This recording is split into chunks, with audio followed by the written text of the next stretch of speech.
Hello à tous et bienvenue sur Vie ta meilleure vie. Je suis Fanny Butler et je vous présente dans ce podcast le parcours de différentes personnes qui vivent leur meilleure vie. Mon invité du jour, c'est Laurent Becco-Ruiz. Alors Laurent est artiste peintre et photographe. Avant de devenir artiste, Laurent a dû vraiment travailler car il revient de loin. Un statut social, un milieu familial qui ne lui permettait pas vraiment de rêver d'être artiste. Cela ne faisait pas partie des possibilités de sa vie. Et pourtant, il a pas à pas passé chaque obstacle pour enfin suivre le chemin de sa meilleure vie et vivre en étant artiste.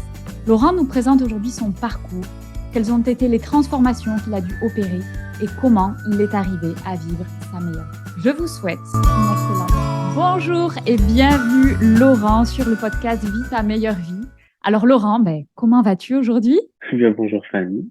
Ça va très bien. Ça va très bien. Je me sens bien. Un peu stressé par ce premier exercice. Ok. Voilà. Mais je suis ravi d'avoir la parole. En tout cas, je suis ravi que tu aies un intérêt pour mon point de vue. Merci beaucoup. Moi, je suis honorée. Alors, pour replacer peut-être un petit peu dans le contexte et comme ça, les auditeurs vont comprendre. Là, déjà, on est dans ton atelier puisque tu es peintre, tu fais des peintures absolument magnifiques. Et je t'ai découverte en fait via tes peintures et tu as été mon premier achat de peinture. Donc voilà, parce que je suis vraiment tombée amoureuse avec tes créations qui sont absolument fabuleuses et qui jouent sur des pigments et sur des formes géométriques. Quand on regarde ça, on est plongé dans des voyages pleins de sentiments. Et en tout cas, moi, ça m'a beaucoup parlé.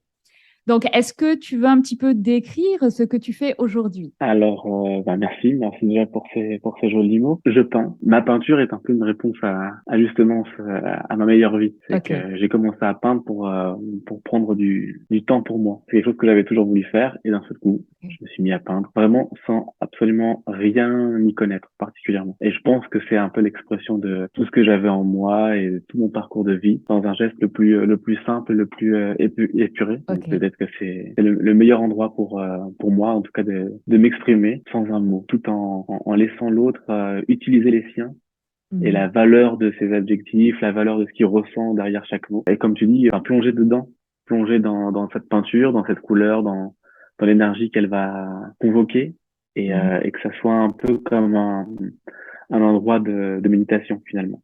Voilà, Mhm. pour une introspection. Tout à fait. Ouais, effectivement, c'est très méditatif. Alors, peut-être pour les personnes qui écoutent ce podcast et qui regardent pas forcément la vidéo YouTube, est-ce qu'on peut décrire à quoi ressemblent tes peintures?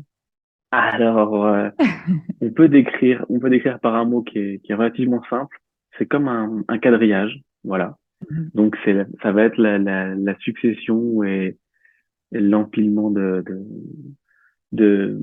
coups de pinceau uniques que Mhm. je fais, que que j'obtiens avec la préparation de pigments préalables pour vraiment travailler la matière directement. Et je viens l'appliquer sur une feuille et c'est un peu finalement comme un exercice de méditation active. Ok. C'est-à-dire que l'idée, c'est vraiment de faire de respirer déjà, la base, la base. Mhm. Je me suis rendu compte que souvent dans la vie, on respire pas correctement ou on prend pas le temps de respirer vraiment en profondeur. Et cet exercice-là, pour moi, enfin ce moment choisi avec la peinture était un moment de respiration. Donc c'est vraiment prendre le temps de respirer et de Mhm. vider un maximum son esprit pour faire un espèce de transfert avec la matière et une Ok. couleur. Et donc, pour ceux qui ne verraient pas, faut imaginer un quadrillage avec des coups de pinceau où la couleur sera nuancée petit à petit en fonction de là où je vais mettre mon pinceau avec plus ou moins d'eau, plus ou moins de matière. Et du coup, tout ça, ça va créer un espèce de nuancier Mhm. monochrome ou bicolore ou tricolore, ça dépend des jours.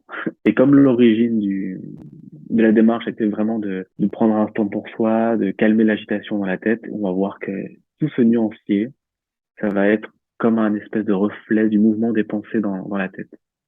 Voilà. Ok. Ouais, ouais. Et Alors, le fait de l'avoir en face de soi dans un cadre, ça va pouvoir apaiser un petit peu ce flux de pensée. Oui, j'aime beaucoup ta description et effectivement, c'est extrêmement reposant. C'est comme s'il y a du mouvement dans un cadre. Et alors, je suis hyper impressionnée parce que j'étais persuadée que peut-être, tu vois, tu traçais au crayon justement pour avoir ce quadrillage qui est plus ou moins régulier. Alors, Est-ce que tu le oui. fais? Alors, au tout début, je faisais aucun quadrillage et ça partait dans tous les sens. Ok, C'était très drôle. Et petit à petit, je me suis mis à des repères. ok, Voilà.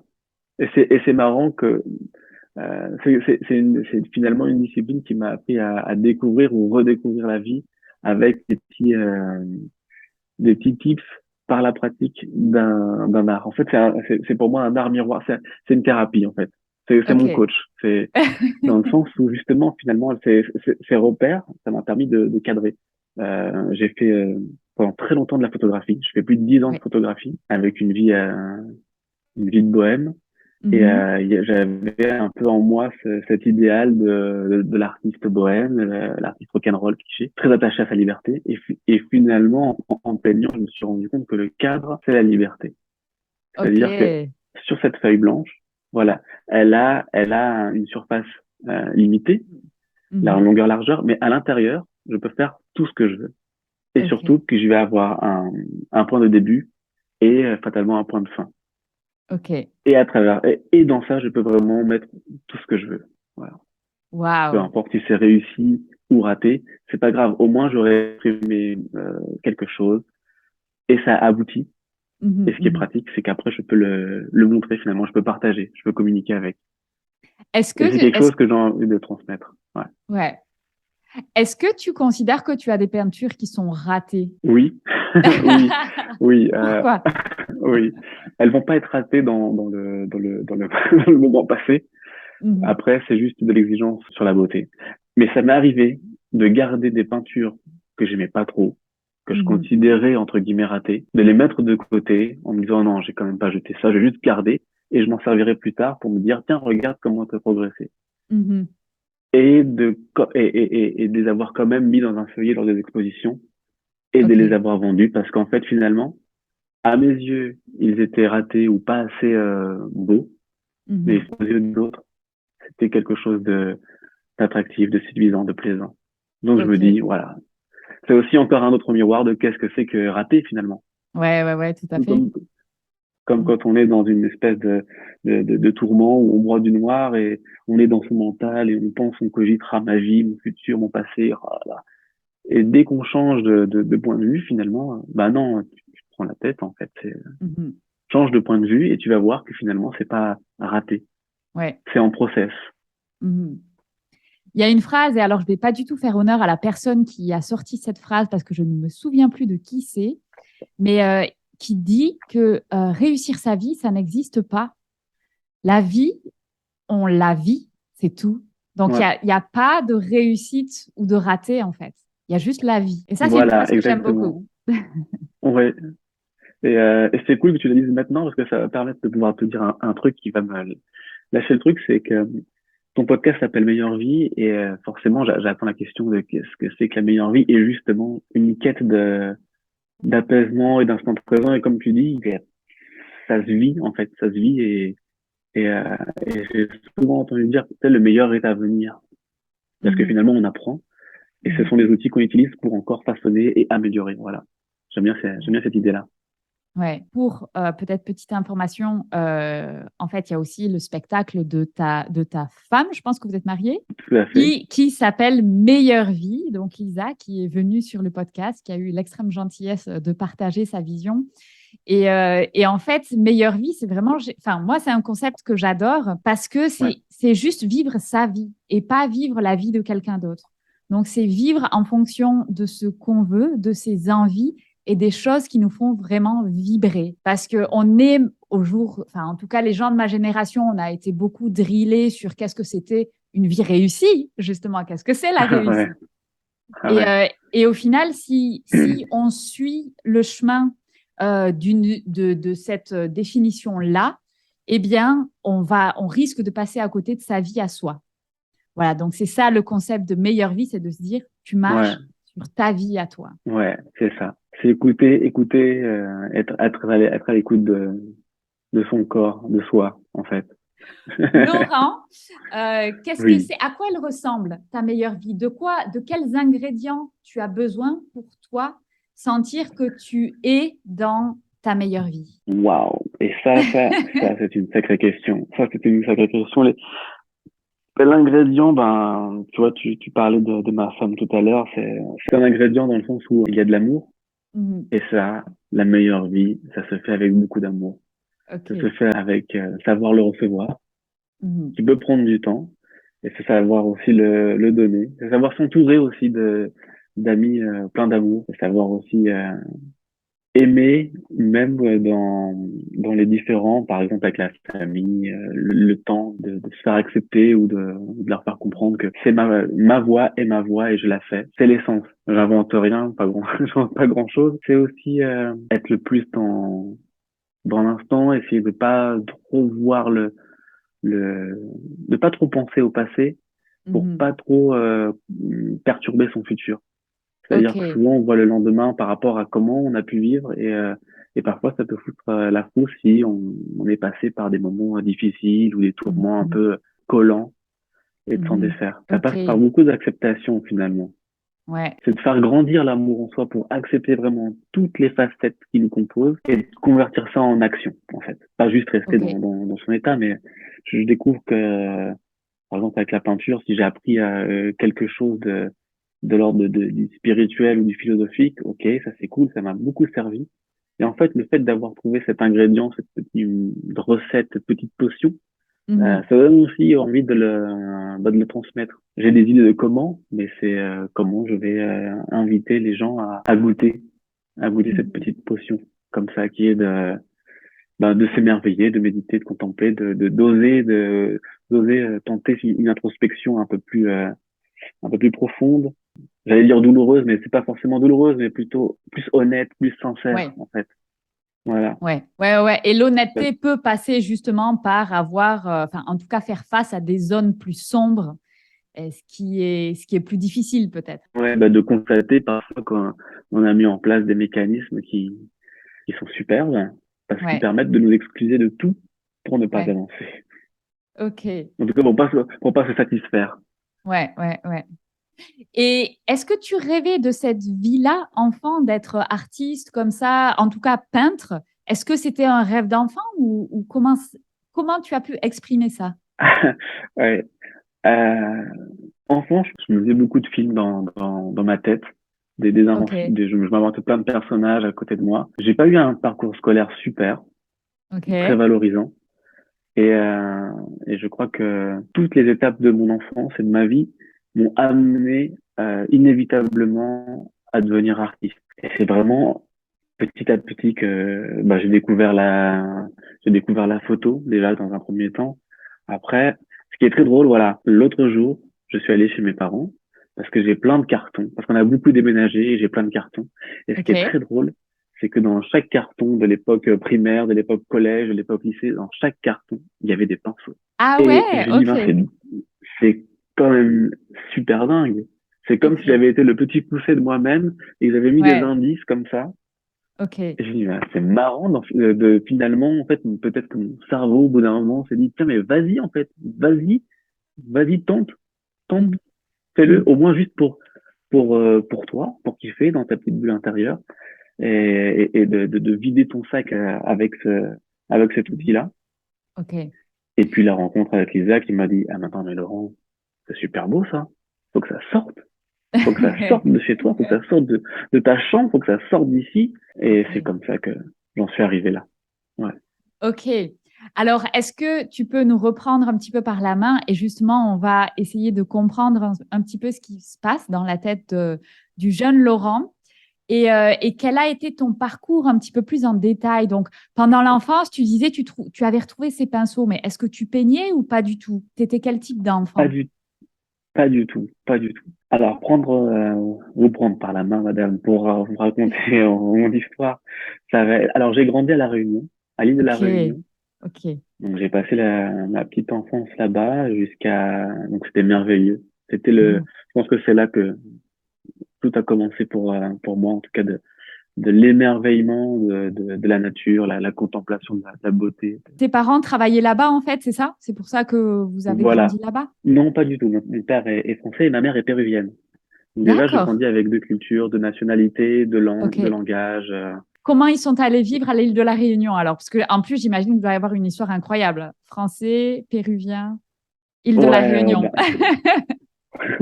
voilà. C'est que mon père était de Paris et ma mère du Pérou. Ils se rencontrent sur Paris et, euh, et mon père est géomètre à l'époque. Il a une proposition de boulot là-bas. Et ma mère OK. qui dit, écoute, il fait un peu plus beau. Moi qui suis habitué au soleil, ça nous Let's go. déplairait pas. Alors ils sont partis à l'aventure. Ouais, Génial. ouais. Génial. Et, euh, et là-bas est née ma petite sœur. OK. Ensuite, je suis revenu à La Rochelle. Enfin, OK. on a quitté La Réunion et pour garder un peu de mer dans le quotidien, on a déménagé à La Réunion, à La Rochelle.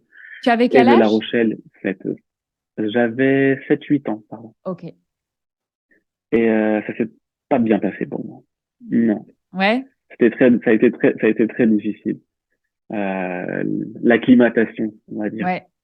à ce, à ce nouveau monde pour moi, Mhm. à ce climat et météo et social et avec les enfants. Les enfants de cet âge sont très cruels.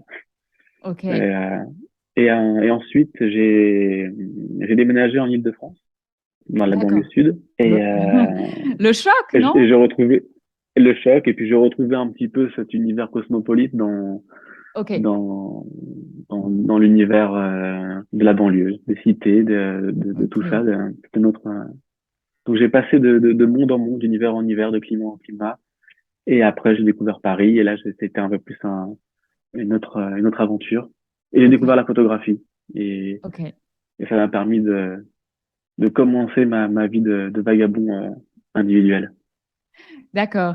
Et pendant ces années-là, donc justement, tu vois, style les années collège, lycée, comment ça se passait pour toi? Donc, tu as parlé tout à l'heure que tu as eu une acclimatation très difficile. Alors, j'ose bien imaginer, je pense qu'à l'île de la Réunion, il y a une mentalité peut-être beaucoup plus libre, chaude, vraiment accueillante en plus.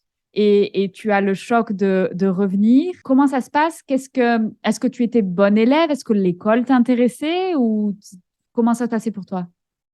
Non, non, non. Alors, je pense être social, mais de nature introvertie, Ouais, ok, ou en tout cas timide, timide. ok, Et j'ai compté avant de préparer notre entretien le nombre de fois où j'ai pu déménager. Et avec mes parents, j'ai dû déménager 11 fois entre ouais, mes 2 ans et mes 20 ans, peut-être. ok, Donc, du coup, c'était se faire des amis, quitter des ouais, amis, se refaire des amis. mhm, Donc, ça crée un élan social, mais ça crée aussi beaucoup d'une personnalité un peu sauvage ou un peu plus réservée. Ou en mhm, tout cas, ouvrir son cœur et se fermer, et puis ouvrir son cœur et puis se fermer. ok, C'est particulier. Au collège, j'étais plutôt timide, j'avais pas d'amoureuse, par exemple. mhm, Alors que ok, tout le monde avait ses relations. J'étais plus copain, en fait. Je cherchais, ouais, peut-être que j'avais, à force de l'ouvrir et de le fermer, ce cœur, peut-être du mal à, mhm, à l'ouvrir pour une personne. ok, Et tu me parlais, tu me demandais le rapport à l'école et tout. Enfin, et en revoyant ces cartons, je suis retombé sur des bulletins des carnets de correspondance. Et ouais, là, c'était très fort parce que c'était rempli de insuffisant, peut mieux faire, décevant, ah non, tout ok, juste ou non, ouais, ouais, j'ai une quantité de cartes de correspondance avec ça écrit en rouge, des notes pas ouf et du coup voilà un rapport avec l'école pas ouf non plus. ok, ok. Et comment tu t'évades alors pendant ces moments-là, puisque ça n'a pas dû être super facile, du coup, l'école, c'est pas ouf, le milieu dans lequel tu évolues, tu vois, l'environnement, c'est pas ouf non plus.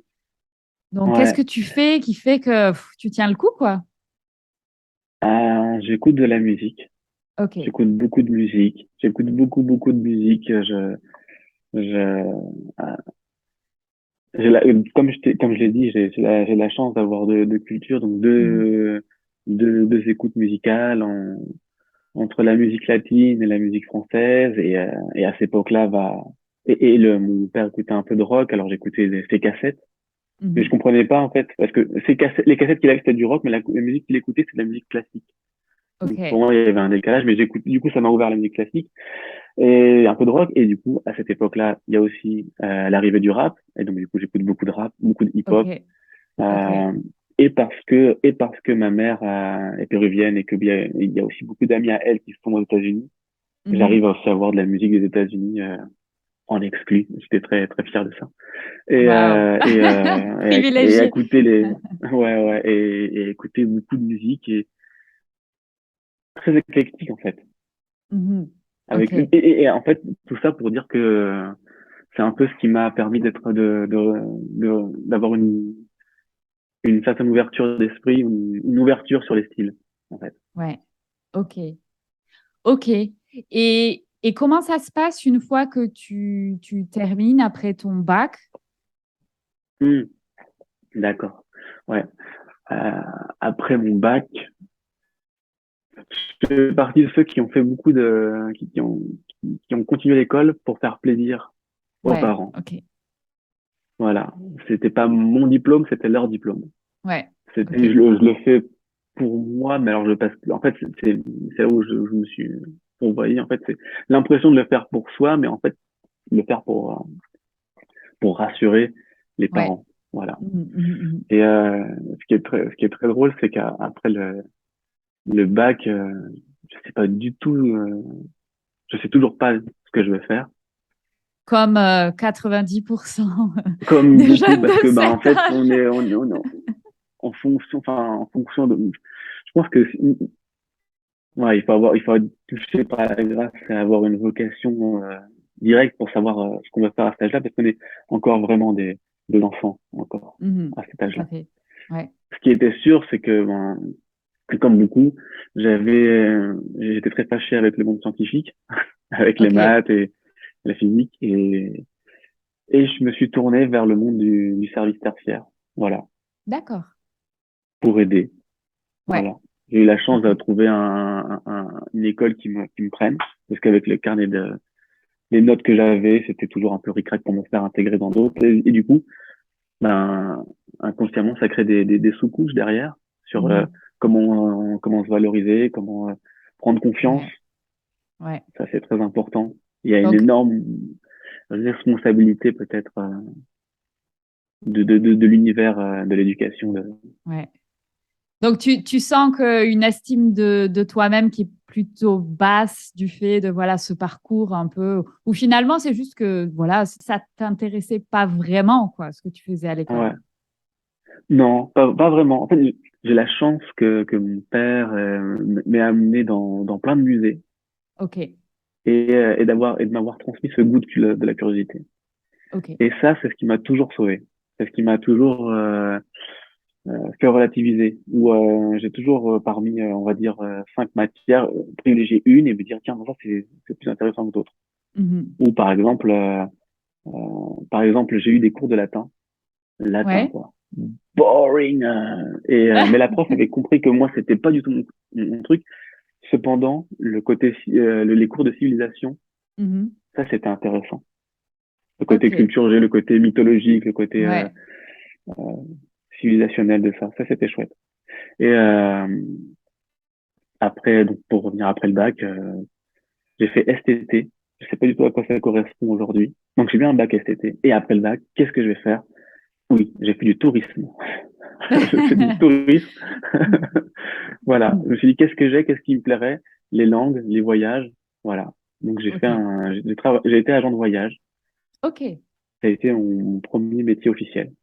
ok, d'accord, Avant, j'ai été magasinier et enfin, j'ai fait plein de petits boulots entre-temps. ok, Donc j'ai commencé par faire agent de voyage et après ce bac, ce BTS de tourisme, euh, pendant les pauses déj, j'avais en mhm. face de moi, moi je déjeunais tout seul et en face de moi il y avait la maison de la radio et je me disais mais je vais faire de la musique, moi. Ok, Je vais pas vendre des voyages. Et ce qui est marrant, c'est ok, que tous les midis, j'avais en face de moi la maison de la radio qui me faisait des petits clins d'œil comme ça. ok. Et moi, dans ma race, oh là là, je suis pas bien là où je suis. Les petits cadeaux à ce moment-là, c'était des voyages gratuits en tant qu'agent de voyage. Donc, c'est Mhm. des petits.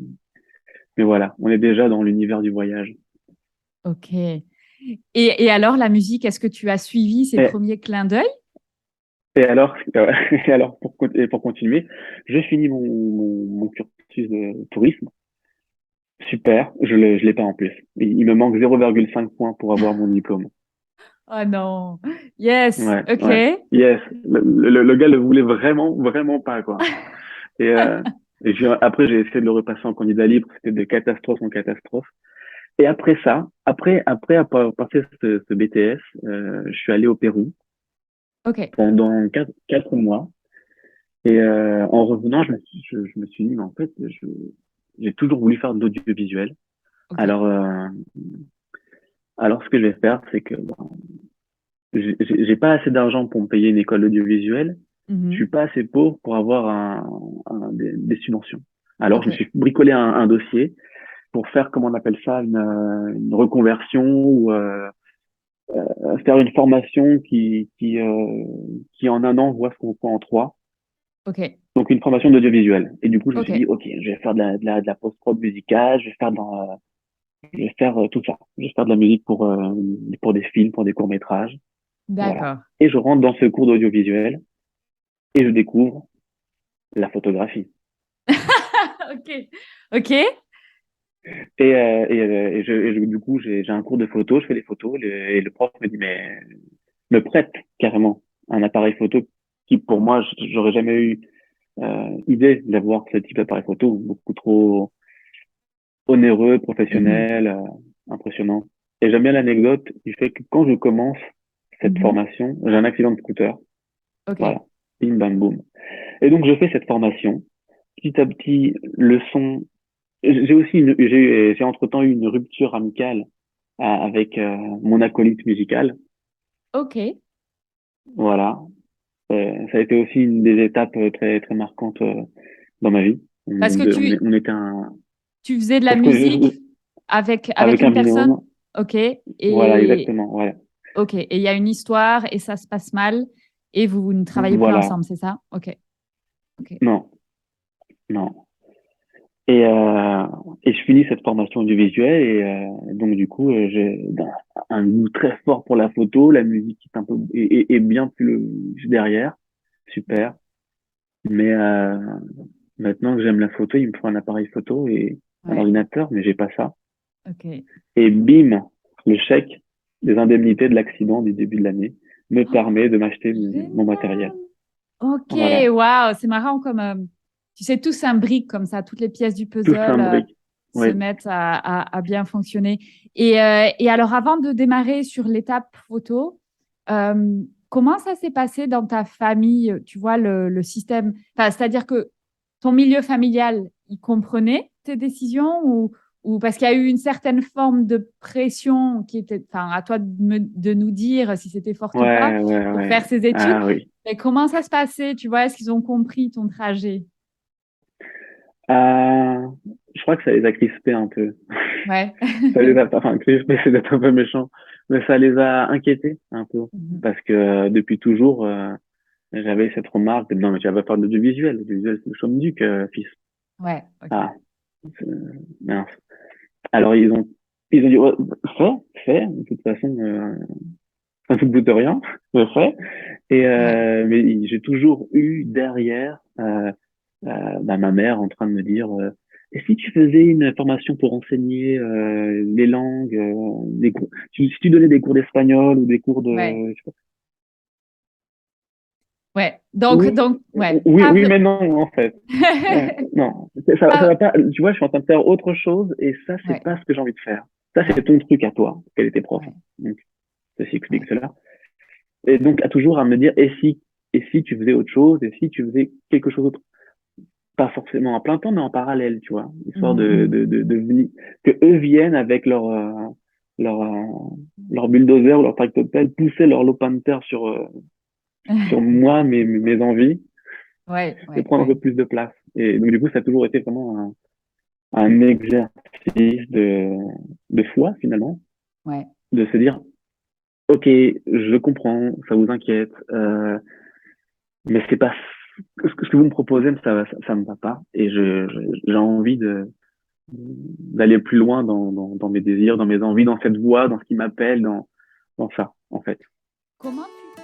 Si vous appréciez le podcast, vous pouvez liker, vous abonner, donner une note 5 étoiles sur votre plateforme d'écoute. C'est le meilleur moyen pour soutenir le podcast et tout le contenu proposé par Vie ta meilleure vie. Merci. Comment tu fais à cette époque-là? Tu en as conscience? Parce que là, tout ce que tu dis, c'est effectivement, tu vois, c'est eux. Ils te proposent eux, c'est Ouais, leur peur qui ouais, projette sur oui, toi, sur ta vie. Ça, c'est exactement. facile, entre guillemets, tu vois, de le voir avec du recul. Mais quand tu es dans le Mhm. moment, est-ce que tu le vois? Oui, Et comment tu fais pour quand même te dire non, ça, c'est pas ma vie. Donc, je continue sur ce que je veux moi. ouais, je vois. Je vois parce que, enfin, ce qui me vient tout de suite, c'est que je deviens artiste. Et Mhm. pour moi, l'appellation artiste, déjà de base, je l'incarne vraiment avec beaucoup de timidité et de retenue parce qu'il y a tous les clichés de Mhm. l'artiste qui Ouais. m'appartiennent pas, mais qui appartiennent à l'extérieur, à mes parents, par exemple, ou alors à d'autres. C'est cette question, mais t'arrives à en vivre, etc. C'est pas facile, c'est dur. Enfin, tous ces clichés là, très négatifs, viennent m'influencer. Et moi-même, euh, je me sabote ou par manque de confiance aussi, clairement. Hein. Je sais pas si j'arrive à endosser cette appellation artiste. Fausse Mhm. humilité ou syndrome de l'imposteur à ce Ouais, moment-là, tu vois. ouais, Je ouais. me cherche encore, je me cherche. J'ai du mal à me dire que je suis un artiste parce que je vois le truc comme quelque chose de waouh, super, Mhm. super puissant, super fort. Mhm. Et est-ce que tu as des inspirations, par exemple, là, tu sens que, tu vois, dans ton cœur, tu veux plutôt partir sur la photographie. Est-ce qu'il y a des mentors, même virtuels, ou des gens que tu admires, où tu dis, mais waouh, voilà, lui, c'est un photographe, il est professionnel, il en vit, donc je peux le faire aussi. Euh, alors, je sais pas, je me rappelle plus si à l'époque je pense que j'ai jamais eu de mentor. Je pense que je cherche toujours un mentor. Je pense qu'il y a quelque chose de rassurant dans une validation par un père. Mais j'ai pas. Ce qui se passe, c'est que du coup, je commence la photographie et le premier sujet qui me vient tout de suite en tête pour m'exercer, c'est d'aller justement dans les clubs de jazz que je fréquentais à ce moment-là. Ok, Donc, je photographie des musiciens. ok, Normal, puisque j'étais déjà avec la ouais. musique. Et c'est que c'était un sujet passionnant pour moi. Et du coup, je m'imbrique dans une vie avec d'autres artistes, avec d'autres musiciens de d'autres disciplines, enfin d'autres artistes d'autres disciplines. Et finalement, il y a une espèce de mouvement mécanique comme ça qui demande pas forcément de mentor, mais peut-être la force du groupe ou la psychologie du groupe. Pour eux, par exemple, ça semble clair. Alors Mhm. je suis dans le flot, je suis le vent, je Ok, suis la vague, ok, je me laisse influencer, je me laisse pousser. ok. Et je les accompagne et puis ça me fait avancer, ça me fait pratiquer. Il y a quelque chose d'un échange. Je reçois des merci et des c'est beau, des félicitations. Donc du coup, ben, On je vais continue. vers là. Voilà, Mhm. je continue par là. Ok. Et donc, tu vas faire ça pendant 10 ans. Et comment ça se passe en fait? Tu arrives à en vivre directement ou ça s'est fait petit à petit? Alors au début, je commence la photo, je fais mon réseau avec mes musiciens et je Mhm, rencontre une femme. mhm. Et comme ça, sur un coup de tête, je vais passer de vivre un an à Berlin. Alors que je ne Ok. connais rien de l'Allemagne, je ne sais pas parler allemand, qu'est-ce que j'ai à perdre? Rien, Mhm. Ok. finalement. Alors je vais vivre cette aventure, je découvre un peu l'architecture, je marche beaucoup. Mhm. Et comme le coût de vie là-bas est inférieur à celui du Paris, ben, j'arrive à m'en tirer. Je retourne sur Paris, bosser 1 ou 2 semaines, et puis pour moi, ça me permet Ok. de vivre toujours ma vie de bohème. Ok. Et en revenant sur Paris, 1 an plus tard, je commence à assister des photographes. Ok. Je me lance, et voilà, il faut que je continue mes classes, quoi. Mhm. Donc j'assiste plein de photographes, et jusqu'au moment où je me dis, tiens, je vais essayer de m'ouvrir un numéro SIRET, d'ouvrir mon compte, d'ouvrir mon business. Quand j'y pense, je suis, putain, je suis un gamin à ce moment-là. Je suis vraiment, Tu as quel âge je à ce dois, moment-là? je dois avoir 23, 24, ouais, 23, 24, 25, je sais pas. Peut-être Ok. par là. Ok. Entre 23 et 25, on va dire. Et là, tu es toujours Euh, dans ce réseau de... Donc, tu photographies des musiciens ou tu es passé à autre chose? voilà. Je suis passé complètement à autre chose, quelque chose de Ok. plus pragmatique, plus concret, les portraits. Ok. Plein de portraits, ouais. Et des reportages. Je fais des reportages, des mariages, tout ce qui me vient, en fait, finalement. Je Ok. crois que tant que ça peut me faire travailler avec l'outil qui me plaît, que ça me rapporte de l'argent pour avoir des vêtements et de la nourriture, ça me Ça te va. va. Ouais. Ouais, ça me va. Ok. C'est surtout rester dans le contexte, tu vois. Les boulots d'à côté que je pouvais faire, c'était soit assister des photographes ou alors de vendre des appareils photo à la Fnac, à Darty, ou des choses comme ça. Il fallait rester dans le sujet. D'accord. C'est important. Bon, pas trop s'éparpiller. Ok. Et comment ça se développe ces 10 années dans la photo? Euh, Lentement. Je pense que je Ouais. manque d'ambition. Il y a quelque chose je me remets souvent en question. Je manque beaucoup de confiance. Je doute. Ouais. Tu vois, là, ça fait 4 ans que je fais de la peinture et j'ai fait peut-être 4 ou 5 expos. En Ok. 10 ans de photos, j'en ai fait une dans une mairie à Berlin, donc au tout Ok. début, et une autre dans un bar. Je manque, j'ai été touché par ce défaut de perfectionnisme, Ok. d'exigence, Mhm, mhm. d'insatisfaction, de jamais assez, regard très critique, peur de Ok. montrer. Et comme je traînais avec des personnes aussi très douées, une comparaison à l'autre qui était trop envahissante pour moi, trop dure, trop, enfin, Ok. D'accord. Et donc, comment tu gères ce doute? Tu vois, parce que là, tu viens justement de dire que tu avais beaucoup de doutes. Comment tu gères? Tu gères pas, peut-être? Comment tu fais? je gère plus. J'ai laissé ça. Ben, je pense que le doute, c'est bien parce que ça fait partie de la profession de foi, tu vois. Mhm, Avoir la foi en quelque chose, c'est un cadeau. C'est mhm, aussi une base en soi. C'est comme un fil qui nous relie à l'infini. Enfin, mhm, mhm. c'est ça. Du moment qu'on suit cette ligne, ça va. Après, peu importe le chemin à emprunter, la forme, la couleur que ça va avoir. Dès que j'ai un doute, je me dis que j'essaie de changer la caméra de place. Ok, j'ai Ok. un doute, je sais pas si. De me dire, ok, c'est pas si niais ou nul ou simple ou léger ce que je fais. J'essaie de me dire que jusqu'à présent, s'il y a autant de gens qui m'ont dit que c'était beau, que ça leur faisait du bien, Mhm. qui est déjà une forme de reconnaissance et de valorisation merveilleuse, eh ben, ça me permet de pas rester que sur moi et sur cette idée cérébrale de c'est un doute. Ok. C'est un doute, je sais pas si je vais. Je me rappelle à quel point je peux prendre du plaisir à faire ce que je fais. Ok. Et du coup, ça va être virtueux parce que je me dis, ok, t'as un doute, pourquoi? C'est pas la bonne couleur, c'est pas le bon format, c'est pas la bonne pattern. Qu'est-ce que tu peux faire? Comment tu retrouves le jeu en fait? Mhm, Amuse-toi. mhm, mhm. Oublie le côté il faut faire un truc, une série pour une expo, pour une résidence, pour je sais pas quoi. Amuse-toi, Ouais. amuse-toi. Ouais. Va t'amuser. Si tu fais un truc et que tu t'amuses plus, change de truc. Mhm, mhm. Ok. Ça sert à rien. C'est- Voilà. Et comment tu as trouvé ça? Parce que c'est très, très fort de dire justement, voilà, il faut s'amuser, il faut avoir cette énergie en soi qui fait que ben, tu te lèves le matin, tu dis yes, quoi, je vais faire un truc chouette, je vais m'amuser, je vais pas faire un truc pour l'extérieur, pour faire une expo, pour... Non, je le fais parce que ça va être du kiff. Comment on fait Ouais, pour en ouais. arriver là, tu vois? Comment on fait pour en arriver là? Ouais. Ah, ça, c'est.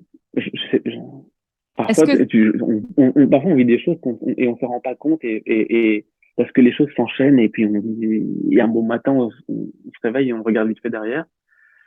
On dit, ah, j'ai fait tout ça, c'est chouette. Et alors, pour essayer de répondre à ta question sans trop m'éparpiller, écoute, la première expo que j'ai faite, tous les encouragements très puissants de Lisa, Mhm, euh, ça a été dingue parce qu'en fait, comme je te l'ai dit, ça faisait pas très longtemps que je faisais de la peinture, ça faisait peut-être moins d'un an, peut-être mhm. un an, on va dire un an, que je m'étais fait plaisir en termes de matériaux à Ok, utiliser, ouais. au coût que ça représente, Mhm. donc à l'investissement qu'il y avait dedans. Et le coût de cette expo, c'était peut-être, j'avais pas, j'avais pas mis autant d'argent dans le matériel photographique Mhm. depuis très longtemps.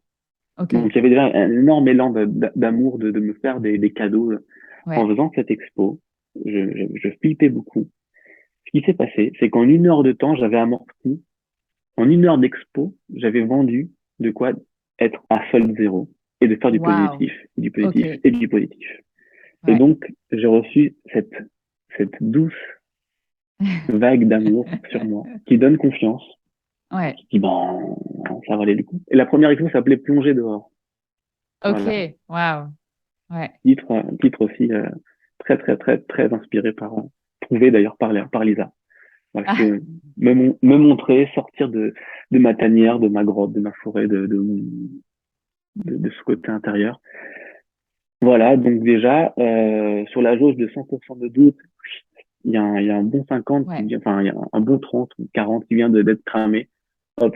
Les bons souvenirs, ce qui est chouette avec les bons souvenirs, ou les moments de yes qui sont Mhm. excitants, c'est de les capturer et d'en faire une petite capsule comment on appelle ça, de champ vibratoire, tu vois. Ok, Tu te rappelles waouh. du yes que ça a créé et tu Ouais. te le mets en post-it comme ça. Et Mhm. quand ça va pas, tu peux le reprendre, tu dis yes, je m'en rappelle, à ce moment-là, c'était Ouais. vraiment super stylé la vie. Ah ouais. Et tu t'inspires de ça et les faits de les avoir en face de toi ou t'en rappeler régulièrement, c'est comme si tu créais ton stade, tu vois, ton stade de France rempli Mhm. de yeah, Mhm. vas-y, Ouais. vas-y. Et t'es au milieu, Ouais. ok, d'accord, super.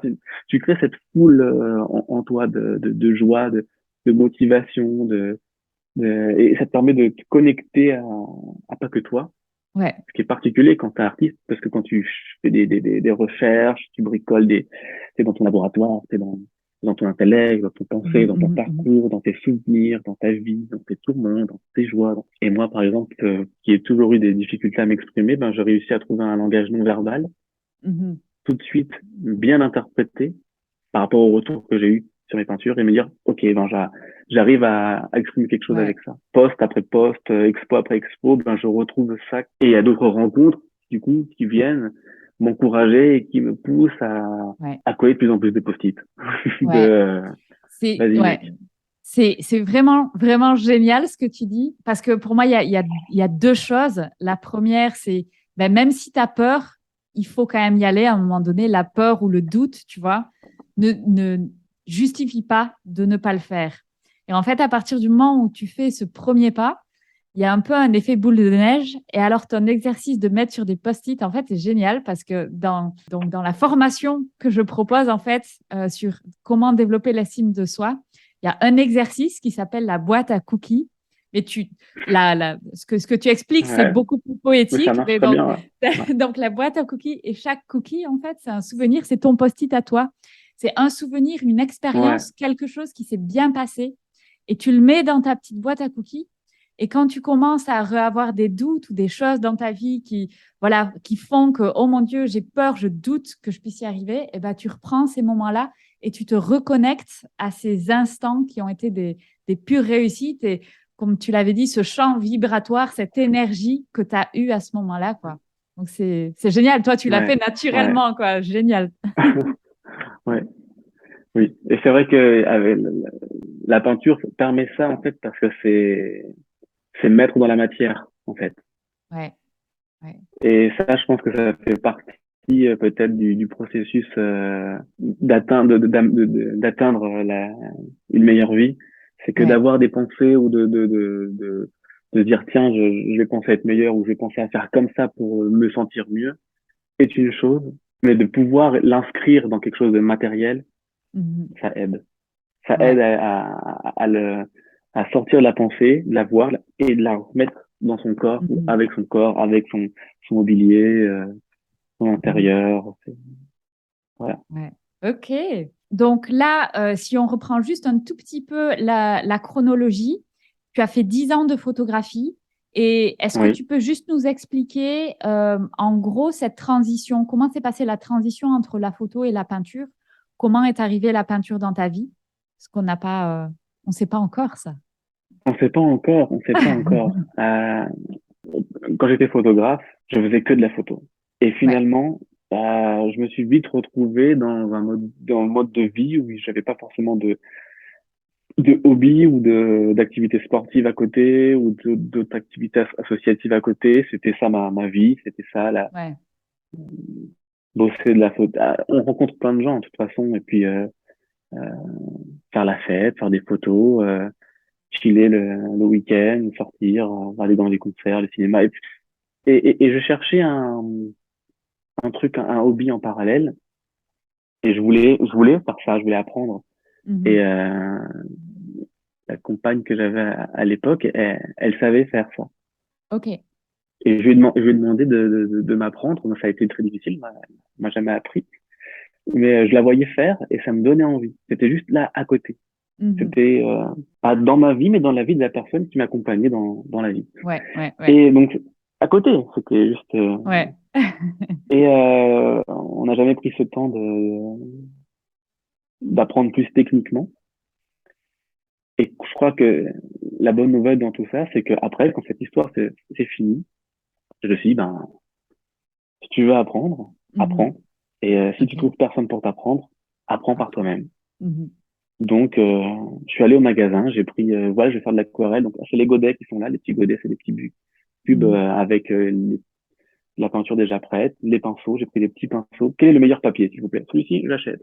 Et j'ai Ouais. découvert et j'ai vraiment vu qu'en fait, donc l'aquarelle, ça marche avec de l'eau. Et puis, plus je mets de l'eau, plus c'est clair. Plus je mets de la matière, plus c'est foncé. Et puis voilà, Mhm. j'ai appris comme ça. Ok. Et Donc par toi-même, en fait, hein? donc, c'est venu par moi-même, hein. Ouais. Voilà. Ok. Et, et Et ensuite, ouais. quelle place ça a pris? Parce que là, tu es encore photographe, tu commences comme hobby. Ah oui, et ce qui est génial, c'est que ben ça devient mon moment pour moi, Mhm. mon autre chose que la photo. Ok. Du coup, complète. Et dans cet élan d'apprendre par soi-même, il y a quelque chose de complètement naïf, complètement innocent. Mhm. Et c'est là qu'est la bénédiction, parce que je m'en fous tant que ça me fait kiffer, tant que quand je suis dans ça, ce qui est génial, c'est que mode avion, téléphone sur le côté, petite playlist, petite table, silence radio, et je fais que ça. Et le Ouais. but, c'est d'aller du début à la fin sans m'arrêter. Ok. Ce qui me fait faire des sessions de 2, 3, parfois 4 heures Ok. qu'à Waouh. faire ça. Ouais. Et ça, c'est cadeau. Ça, c'est cadeau parce que ça fait respirer, Mhm. ça fait se concentrer sur une chose qui a Mhm. un début et qui a une fin, donc Mhm. potentiellement une satisfaction. Ça me fait aussi faire l'exercice d'aller jusqu'au bout, peu Mhm. importe si j'ai l'impression de l'avoir raté au début, au milieu ou presque avant la fin. Le but, c'est d'aller jusqu'au bout et de voir après, in fine, Mhm. si c'est réussi ou pas. Ok. Un peu comme la vie, tu vois. Est-ce Ouais. que j'ai raté ma vie? Je sais pas, tu verras à la fin, tu vois. Ouais. Enfin, c'est ce que ça me disait. Et, euh, et voilà, petit à petit, comment cette activité est devenue un peu ma thérapie. Mhm. Et, euh, et ça m'a permis aussi de me détacher de la photo, dans le sens où Ok. j'avais trouvé un autre endroit dans lequel m'exprimer et, euh, et me dire, oh, Oui, bon, bah, la photo, finalement, c'est devenu mon carnet de notes, mon notebook. Toutes les photos que j'avais prises et qui étaient super belles et que j'en ai jamais rien fait parce que ego mal placé, c'est devenu, en fait, finalement, j'étais en train de constituer mon carnet d'inspiration Ok. et voilà comment j'ai réussi à créer un peu plus de légèreté dans la photographie, de continuer à être aussi dans la peinture et puis l'énergie se faisant dans la peinture, l'enthousiasme se faisant là-dedans, ben, j'ai privilégié la peinture plus que la photo. Ok, d'accord. Et aujourd'hui, tu ne fais plus que la peinture exclusivement ou tu fais encore de temps en temps de la photo? Aujourd'hui, ça m'arrive encore de faire de la photo.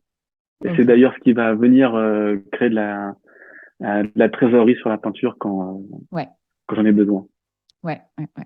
Ok. La peinture marche, mais après, voilà, j'apprends aussi cet univers ce game du monde de l'art, Ouais, parce que c'est quelque chose ouais. que je ne connais pas du tout. Et donc, en apprenant, il y a des moments où il y a des hauts et des bas, mais je sais pas vraiment finalement ce que ça veut dire. Peut-être que, en ce qui me concerne, des moments d'activité, d'inactivité, Mhm. et une nouvelle vie aussi que j'apprends en étant père, en étant Ouais. parent, donc en ayant aussi plus que ma vie à moi où j'avais le temps de faire et de la photo et de la peinture et que de la Mhm. peinture et passer des heures et des heures et des heures à faire que de la peinture. Là, ma vie, il faut que je la structure, on va dire, Ouais. un peu mieux, que je la discipline. Et Ok. ça, Tu mets ça, du c'est un challenge. cadre. Et voilà, il faut que je mette du cadre, hein.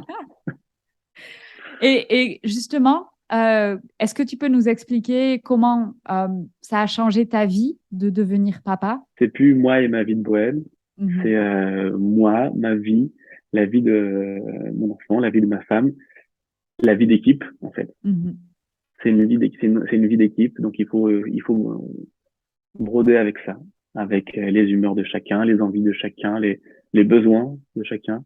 Ça demande de la tolérance, de la respiration, de lâcher prise sur le j'avais prévu de faire ça à telle heure, en fait. Mhm. Mais non, mais ça ne marche pas comme ça, monsieur la vie.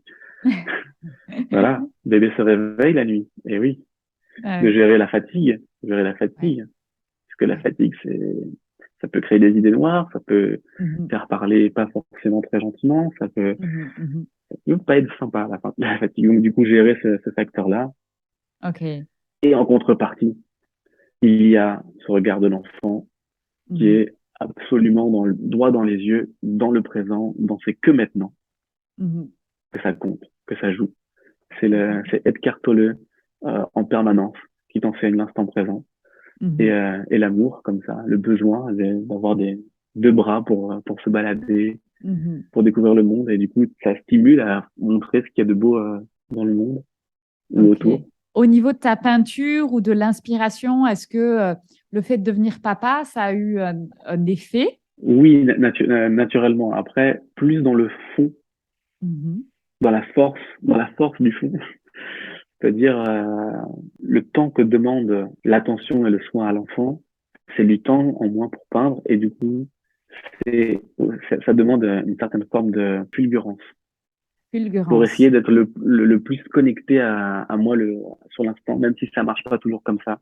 Et que parfois, il faut accepter que c'est l'inspi ou la force ou la grâce va pas venir au moment où je suis dispo, mais Ouais, d'aller à ok, l'essentiel. ok. Est-ce que... Sans pour autant ne pas passer quelques heures à s'amuser, à tambouiller, à trouver des recettes, à trouver des mélanges de pigments et des différents papiers, différentes matières pour s'amuser. Mais au Ouais. moment d'attaquer, on va dire, la feuille pour de vrai, pas la Hmm. feuille de brouillon, mais vraiment la feuille pour de vrai, d'être bam. Et Ouais. même, finalement, j'ai aussi de plus en plus de carnets, donc Mhm. qui, par la définition, sont pas forcément les endroits où il va y avoir l'œuvre, mais qui finalement euh, accueillent pas mal d'œuvres en ce moment. Ok, ok. Et ce qui me permet de reprendre cette phrase de Picasso qui dit il y a pas d'essai, il y a que des œuvres. Waouh, ok, ouais, ouais, j'aime beaucoup. Et parfois, tu sais pas ce que tu vas faire là sur l'instant, mais en fait, non, hop, c'est réussi, génial, top. Mhm. Ok. Si tu devais aujourd'hui regarder dans le rétroviseur de ta vie et parler au jeune Laurent, qu'est-ce que tu lui dirais? Donc, c'est amer la mélancolie, déjà. C'est important d'être dur avec sa mélancolie, de dire dès qu'elle apparaît, qu'est-ce que tu vas perdre du Ok, temps à broyer du noir? ok. C'est important. Il faut se le dire d'une manière crue et dure. Enfin Mhm, voilà, je dirais que t'as l'impression que t'es pas en train de vivre beaucoup de choses, mais en fait, t'es en train de vivre beaucoup de choses, t'es en train d'apprendre beaucoup de choses, t'es en train mhm, de créer ton encyclopédie de l'humanité, mais de ton point de vue, à ta façon, t'es en train d'apprendre. mhm, Je pense qu'on sait à peu près tout de l'existence en soi, mais qu'on est fermé, et que plus mhm, le temps passe, plus on ouvre ses fenêtres et on se reconnecte à ses connaissances. mhm. Et voilà, ouvre-toi, sois curieux, apprends et tout ce que tu feras, ça sera ta force, quoi qu'il arrive. Ouais, ok. Et si maintenant on regarde en avant, donc là on a regardé dans le rétroviseur, donc on regarde devant, quels sont tes rêves pour la suite? Mes rêves, waouh, est-ce que tu as du temps? Putain, j'ai beaucoup, ouais. Écoute, Ce qui est c'est la chouette, c'est que je suis meilleure un gros réponse. rêveur. Est-ce que tu as le temps? Comme ça, on sait qu'il y en a beaucoup. Il y en a beaucoup, parce il y a des rêves qui vont avec l'ambition. Il y a Ouais. des rêves on va dire, utilisons ce mot un peu bizarre de carrière, ou peut-être de cheminement. Il y a des rêves qui vont avec le cheminement d'artiste peintre. Et pareil, des rêves qui vont avec le cheminement d'artiste peintre va transformer cet artiste peintre en plasticien. Donc Mhm, c'est-à-dire des expos majeures, grandes, et- où j'arrive à toucher les gens et puis finalement de me rendre utile. Tu vois, c'est comme quand on a un talent, c'est notre devoir de le mettre au service de l'autre, tout mhm, en pouvant kiffer un maximum. Après, j'ai des rêves de construire une super belle grande maison autonome, mhm, mhm. qui consomme peu. J'ai des rêves il y a plein de rêves. J'ai toujours envie de rêver. J'ai toujours envie enfin, je pense que c'est ce qui permet de rester en vie et jeune, les Mais rêves. ouais, c'est vraiment un truc que j'ai remarqué, les gens qui vivent leur meilleure vie, c'est des gens qui ont beaucoup de rêves. Et quand tu parles avec des gens qui sont pas forcément dans les meilleures conditions ou dans le meilleur moment dans leur vie, c'est souvent des gens, quand on leur demande ben, quels sont tes rêves, il y en a pas trop en fait, tu vois. C'est comme si plus tu es en dehors de ta meilleure vie, plus ça te met des œillères et moins tu rêves. Tu sais, c'est vraiment le cercle vicieux, quoi. Et à partir du moment où tu oses commencer à t'ouvrir et dire, je vais en fait suivre mes envies parce que enfin, on ne sait pas forcément qu'est-ce que ça va être sa meilleure vie. Mais tu es toujours dans le vrai si tu commences à suivre tes envies et là, tes œillères, elles s'ouvrent et tu vas reprendre, Ouais, à commencer à rêver. ouais. Eh ben, à ça, j'ai envie de dire que c'est comme quand on prépare un voyage. On est Ouais. d'abord super excité à chercher son billet d'avion, son hôtel, son spot, les conseils des autres. Et puis, OK, on a fixé la date, on a son billet d'avion et c'est génial, on est excité, on a envie d'aller dans cette destination, on va voir ça, ça, ça, ça. Et après, quand on est sur place, enfin, c'est pas la même excitation. Tout le Mhm. temps de préparation est super excitant. Mhm. Et quand tu arrives sur place, tu exécutes le programme. Et c'est beau, mais parfois tu te dis, ah, c'est comme ça en fait. Ah bon, moi je le voyais différemment la plage. Ah ouais. Ou, ou hier, je suis allé à un concert d'un mec que j'adore. Et entre le moment où j'ai acheté la place, j'étais tout excité. Waouh, c'est Mhm. ma place. Mhm. Et jusqu'au moment où la soirée commence, j'étais complètement fou. Ah, je vais pleurer comme un fan de 15 ans devant Ouais. son idole. Et c'était là. Le show était super, le mec était génial, mais c'était plus pareil. Et je pense que ça fait partie du jonglage avec les rêves. Ok. C'est d'en Ok, avoir un ou deux c'est en cours. intéressant. Si je reprends ton image du voyage, alors après, je pense que ça dépend, tu vois, parce que par exemple, moi, je ne supporte pas prévoir des choses pendant un voyage. Si je prévois des trucs, je vais tomber dans ce que tu dis. Moi, j'ai besoin de, tiens, j'ai envie d'aller là-bas, ok, je prends le billet d'avion. Et qu'est-ce qu'on fait? Ah ben, on verra. Et en Ouais, fait, tu te laisses aller. Ouais, ouais, c'est 100%. Moi, ouais. Mais prévoir les trucs, non, c'est pas pour moi, quoi. Sinon, forcément, ça va me décevoir, ça va me stresser avec des horaires et compagnie. Tu vois, ouais, ouais, les ouais. trucs que tu peux prévoir, peut-être quand tu vas te lever, tu vas pas du tout envie. de faire ça. Oui, carrément. Donc Carrément. en fait, ça va juste te faire chier, tu vois. Donc imagine, tu es Oui. en vacances et en fait, ça te fait chier. Ben, c'est nul. C'est nul, c'est nul. C'est pour ça, tu vois, pour faire le parallèle entre ça et ce que je viens de dire avant, pour ceux qui ont les œillères et qui ont l'impression Ouais. de tracer leur vie, c'est que ne pas attendre quelque chose de la destination ou de ce qu'il y aura à voir, c'est soit vivre dans l'excitation de vouloir atteindre une situation concrète, matérielle ou spirituelle, comme tu en as envie, ou soit mets-toi dans cette situation Mhm. et vois dans cette achievement, dans ce point, Mhm. prends la destination comme point de départ et explore en fait. Ouais. Et Et en je pense fait, que n'est pas. quoi qu'il arrive, il y aura forcément de l'excitation et de la joie. Ouais. Et qu'il faut rechercher l'expérience, mais pas le résultat, en fait. Si tu recherches le résultat ou si tu es excité par le résultat, tu vas forcément être déçu. Et si tu es excité par yes, je vais vivre une expérience. Mais Ouais. l'expérience, elle peut être, tu vois, dans le bon et dans le moins bon. Mais c'est aussi intéressant, une expérience où tu es peut-être, ah tiens, j'imaginais pas ça comme ça. Oh, c'est cool, Mmh. tu vois. Alors que si tu On est là dis, pour ça. je vais ressentir ça, mais pas forcément, en fait, tu vois. Ouais, Donc, ouais, sois excité par l'expérience et pas ouais, par le résultat, quoi. oui. Bah, ça fait appel au contrôle, en fait. Ouais, ouais. Si tu penses que tu vas ressentir telle émotion en étant là, c'est que tu contrôles un peu ton émotion et puis peut-être que tu vas te recevoir une grosse claque surprise.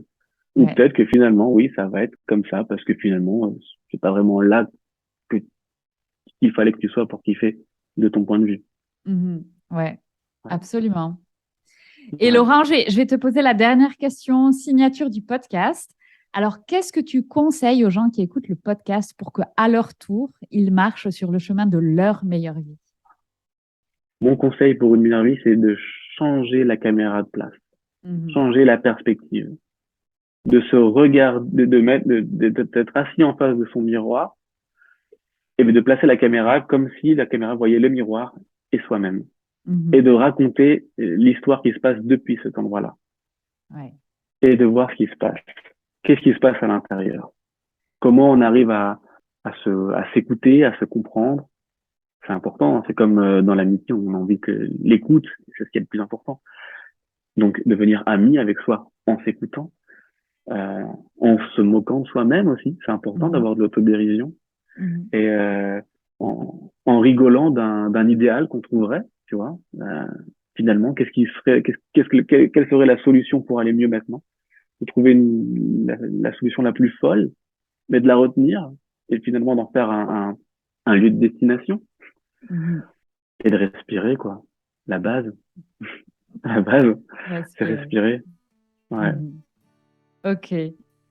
Merci beaucoup, Laurent. Alors, est-ce que tu peux nous rappeler et rappeler à tous les auditeurs où est-ce qu'on peut te trouver sur le net? Où est-ce qu'on peut voir tes peintures? Est-ce que tu as peut-être des événements qui arrivent ou voilà, comment on peut te trouver? Alors, je viens de terminer une exposition au Japon. Donc ça, Ok. c'est super cool. Ouais. Et pour ce qui est de la France métropolitaine, je n'ai pas d'actualité à donner pour le moment. Ok. Sinon, vous pourrez me retrouver sur mon site internet www.laurentbecoruiz.net, sur mon Instagram @laurentbecoruiz, tout simplement. Et voilà, principalement. Vous pouvez m'envoyer des petits messages, ça me fera plaisir. Ouais, ça me ferait très plaisir d'échanger. Ok, super. Bah écoute, je mettrai tous ces liens dans la description du podcast. Et un tout grand merci, Laurent, d'être venu et de nous avoir partagé ta meilleure vie. Merci beaucoup, Fanny. Un plaisir.